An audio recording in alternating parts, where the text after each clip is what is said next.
Bonjour à toutes et à tous, c'est votre professeur de français. Dans ce module, nous allons corriger les questions sur le texte d'Elisabeth von Harburg, qui est le deuxième texte de la séquence 4, Inverser les rôles pour critiquer la société. Vous les avez normalement préparés au début du mois de mai. Si vous ne les avez pas préparés, je vous invite à le faire maintenant et à regarder cette vidéo plus tard. Pour rappel, le texte et les questions sont disponibles en PDF sur Pronote. Avant de commencer, je vous conseille d'aller voir la vidéo de révision sur le narrateur et le point de vue, en lien dans la description. Pour suivre ce module vidéo, vous aurez besoin des questions que vous avez préparées, de la feuille de présentation de cette séance avec le titre, la problématique et les objectifs, et de votre matériel pour écrire. C'est parti. Pour commencer, nous allons relire le texte ensemble. Attention, comme j'ai dû adapter la mise en page au diaporama, la numérotation des lignes n'est pas forcément la même que sur le texte que je vous avais envoyé en PDF. On commence par le paratexte avec le titre et la présentation du texte. Faites bien attention, la partie en italique, c'est la présentation du texte et ça ne fait pas partie de l'extrait de Chronique du pays des mers. La narratrice, Liz Bay, vit dans un monde où presque tous les hommes ont disparu de la planète suite à une catastrophe. De ce fait, les hommes sont discriminés. Ils ont très peu de droits et ne servent qu'à la reproduction, ce qui paraît normal dans ce monde. En rencontrant un homme qui s'occupe d'un bébé, Liz Bay s'interroge sur cette situation. Après la première réaction de surprise, quand je l'ai vu avec la dernière bébé de cygne, sa cuillère à la main, j'ai eu envie de rire. Mais j'étais plutôt scandalisée, je m'en rends compte maintenant. Un homme ne peut pas être une gardienne. Il n'y a d'homme gardienne nulle part, gardien, et pas seulement en lital. Il avait pourtant l'air de s'en tirer très bien. Du coup, la conversation a continué un petit moment sur ce sujet-là, plutôt que le reste. Pas les enfantes, mais la situation des hommes en général. Et somme toute, c'est vrai qu'il y a beaucoup de contradictions là-dedans. Si toutes sont également importantes, pourquoi les traite-t-on toujours comme s'ils étaient moins égaux ? Pas de participation aux épreuves de tir et d'adresse, pas de participation à la patrouille, bon, ça se comprend. Mais pas de représentation aux assemblées ? Et puis, à la Scole, nous avons parlé de Dougal qui aurait voulu être communicateur, je suppose. La technologie l'intéresse et il y est très doué. Mais il aurait voulu être mémoire, je crois bien. Ce qui l'aurait amené aux assemblées. Et voilà pourquoi ils ne peuvent pas être mémoire. Un mot qui n'a pas besoin de masculin en franglais, a-t-il dit. Mais pourquoi utiliser des masculins de toute façon, quand sur 100 personnes il y a 3 hommes? Et encore, c'est la statistique qui le dit, et la réalité ne s'y conforme généralement pas. Le fait est qu'ils sont vraiment moins nombreux. Mais ce n'est pas un argument logique. Ils étaient moins nombreux aussi au temps des harems. Mais c'étaient les femmes qui n'étaient pas importantes à ce moment-là.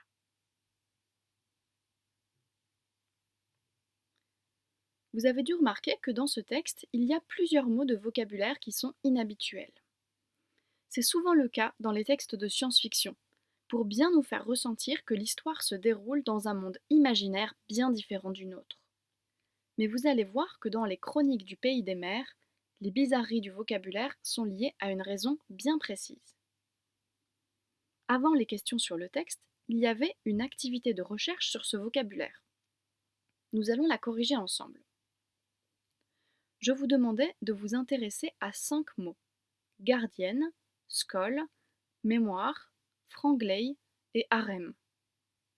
Certains de ces mots, gardienne, mémoire et harem, existent en français, mais ils ont un sens différent dans ce texte. Les autres sont des néologismes, c'est-à-dire des mots inventés par l'autrice. Pour deviner le sens de ces mots dans l'extrait, on pouvait s'appuyer sur le contexte, le reste de la phrase, la définition connue s'il y en avait une, et l'étymologie. Vous vous souvenez du travail sur l'origine des mots qu'on a fait en AP ? C'est exactement la même chose. Attention, sur la diapositive que vous voyez, la numérotation des lignes qui est indiquée correspond à celle de la feuille qui était en PDF sur Pronote.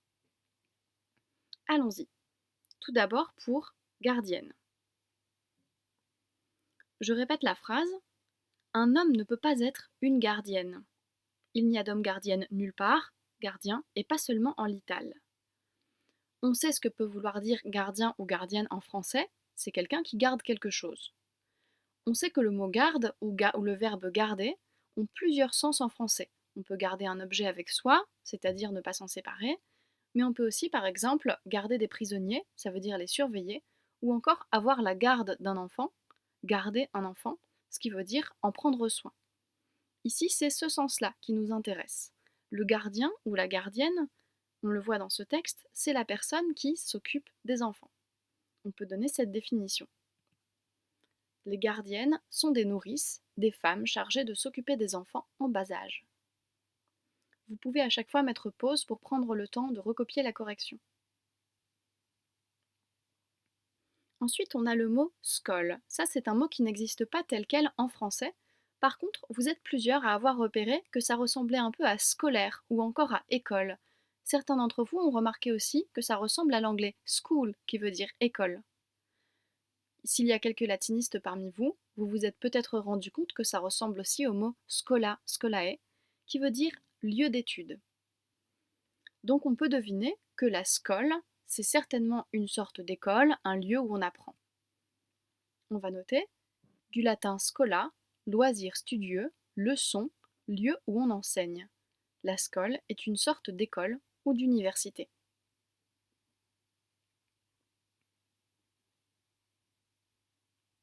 Ensuite, on a le mot mémoire. Vous voyez ici que mémoire porte une majuscule, donc ça n'est certainement pas le sens courant de mémoire qui veut dire la capacité à se souvenir.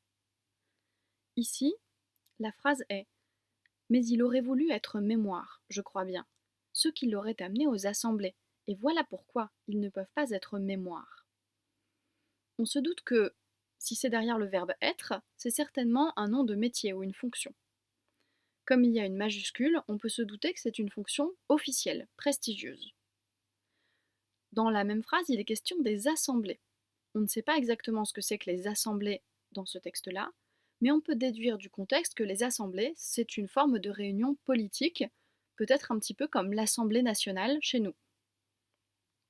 Donc on imagine ici que mémoire, c'est quelqu'un qui a un rôle politique. Et si on essaie d'associer cette signification-là au sens courant de mémoire, c'est peut-être quelqu'un qui a le rôle politique de conserver la mémoire de la société, une sorte d'historien ou d'historienne officielle. On va donc noter mémoire, métier qui consiste à conserver la mémoire de toute la société. On a ensuite le mot franglais. La phrase dans laquelle il apparaît est la suivante. Un mot qui n'a pas besoin de masculin en franglais. On se doute que le franglais est certainement une langue. Et si on essaie de deviner à quoi ressemble cette langue, on peut s'appuyer sur la composition du mot franglais qui contient une partie de français et une partie d'anglais un petit peu déformée avec le i tréma. Je ne sais pas si vous avez déjà entendu ce terme en français, mais il existe un mot un peu familier qui est le franglais, qui permet de désigner la façon dont parlent les Français qui ne savent pas bien parler anglais et qui font semblant de parler anglais. Donc ici, le franglais, c'est certainement une langue parlée par Lise Bay et les autres dans cette histoire. On peut supposer que c'est un mélange de français et d'anglais. On a enfin, à la fin du texte, les harems. Voilà la phrase. Ils étaient moins nombreux au temps des harems aussi, mais c'étaient les femmes qui n'étaient pas importantes à ce moment-là. Ce terme-là était difficile à deviner simplement avec le contexte. Il fallait, je pense, aller chercher un dictionnaire pour essayer de voir quel sens le mot harem a dans notre langue. Les harems, c'est une sorte d'organisation dans laquelle un homme a à sa disposition un certain nombre de femmes, qui sont ses concubines, généralement. Donc les harems, en gros, c'est quand il y a un maître et beaucoup de femmes qui lui obéissent et qui sont à son service et à sa disposition. Ici, dans l'histoire, on peut se douter que les harems, c'était un type d'organisation sociale qui correspondait à ça, mais pour ne pas trop entrer dans les détails parce qu'on n'est pas sûr du sens exact dans cet extrait, on va dire lieux dans lesquels vivaient les femmes d'un maître. Voilà pour le vocabulaire. Comme vous le voyez, on peut difficilement comprendre le texte si on ne fait pas attention au vocabulaire et si on n'essaie pas de le deviner. En fait, on est obligé de lire ce texte de manière active, comme s'il contenait des devinettes pour bien le comprendre. On va maintenant passer aux questions de compréhension.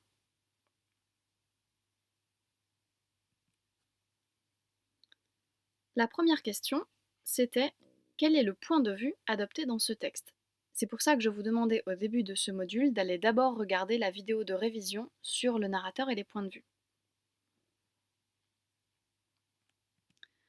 Le point de vue dans ce texte est interne. La narratrice, Lise Bay, s'exprime à la première personne et fait partie du récit. Vous notez bien sûr cette correction. Encore une fois, n'hésitez pas à mettre la vidéo en pause si vous en avez besoin.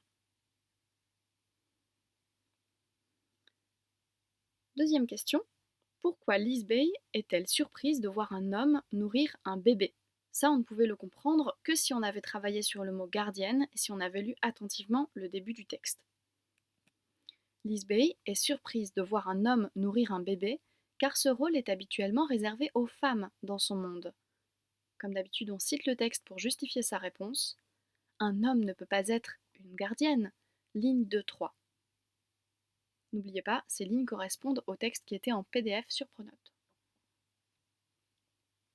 Troisième question. Dans ce monde, quelle est la proportion d'hommes sur 100 personnes? Appuyez-vous sur le texte pour répondre. Dans le monde de Lise Bay, je cite le texte, sur 100 personnes, il y a 3 hommes. Ligne 17. Question 4. De quels droits les hommes sont-ils privés dans ce monde? Répondez en vous appuyant sur le texte. Dans ce monde, les hommes n'ont pas le droit de participer aux épreuves de tir et d'adresse, ni à la patrouille, ligne 10-11. Ils n'ont pas non plus de représentation aux assemblées, ligne 11, et ne peuvent pas être mémoire, ligne 15. En somme, ils n'ont pas le droit d'exercer certains métiers et ne peuvent pas participer à la vie politique de leur pays.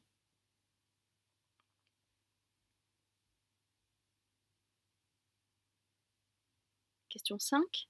La narratrice trouve-t-elle normal que les hommes soient privés de certains droits? Rédigez une réponse argumentée et développée en vous appuyant sur le texte.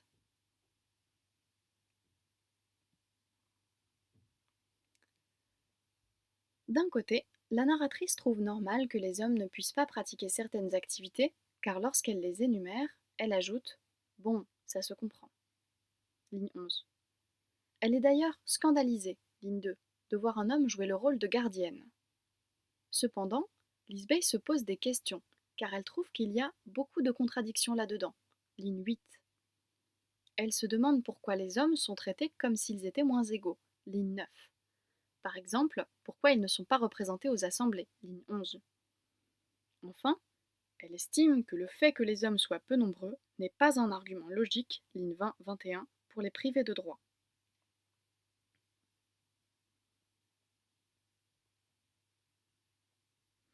Au fait, regardez bien, ici nous avons construit une réponse nuancée, c'est-à-dire une réponse qui associe des points de vue différents qui sont chacun partiellement justes.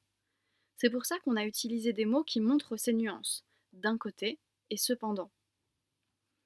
Comme c'est une réponse développée et argumentée, on a utilisé des liens logiques que vous voyez ici en jaune. Ce sont ces petits mots qui rendent le propos plus clair en montrant comment les arguments s'enchaînent. Question 6. Dans le monde décrit, les femmes ont-elles toujours dominé la société? Justifiez votre réponse en vous appuyant sur le texte. Alors, la réponse à cette question se trouvait vers la fin du texte. Dans le monde de Lise Bay, les femmes n'ont pas toujours dominé la société, comme on le voit à la fin du texte. C'étaient les femmes qui n'étaient pas importantes à ce moment-là, ligne 21-22.